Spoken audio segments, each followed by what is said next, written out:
You know, I really think that the night I got to play with Bill Monroe, that was a, I mean, that was a paradigm shift. I mean, not that I had a lot to shift from, but I knew right then that what I did making music made people applaud, made them happy, you know.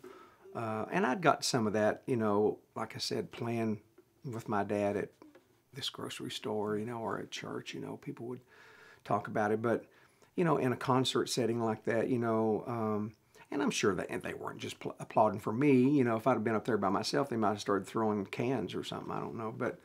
But nonetheless, it really did. I feel like it kind of set my face like flint, you know, for where I was going, what I was going to be doing. You know, that this is a road that I was created to be on. You know, well, wisdom is wisdom is something. You know, the Bible tells us if any of you lack wisdom, like yes, we do lack wisdom, but it's like if any of you lack wisdom, ask of me, and I'll give it. I'll give you wisdom.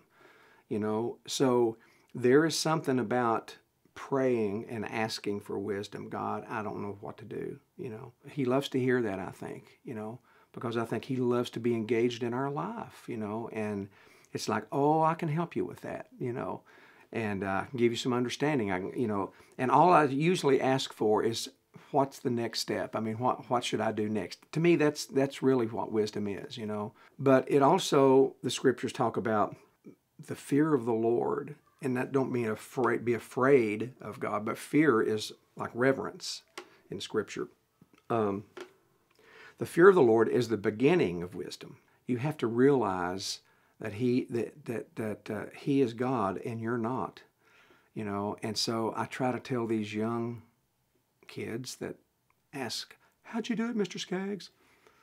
Well, stay humble, be thankful, be grateful.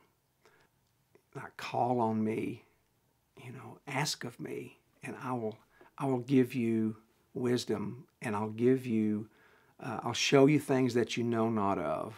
One of the things I try to tell young musicians and singers, you know, this gift that you have is a great gift, and it's a gift that God gave you. Now, you may not believe that, but that doesn't mean it's not true just because you don't believe it, because there's probably a lot of things that we all believe is not true, that we think is not true, but it really is. And I'm just saying, you need to realize that that gift was given to you for a purpose. You know, it's really, you know, God didn't call you to be famous.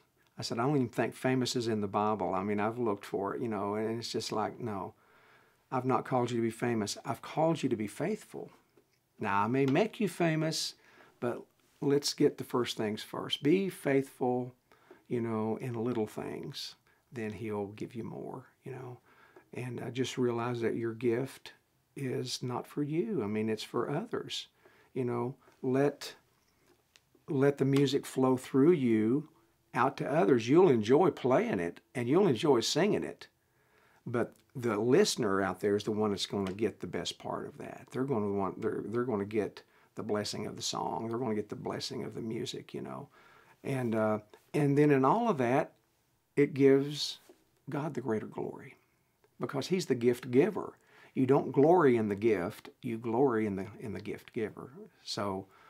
Sometimes, you know, kids look at me and their eyes are just completely glazed over. You know, it's like, that's just too much, Skaggs. I can't, I'm just not sure I buy into that. But hey, it's planting a seed. Maybe that one of these days they'll say, man, he's right.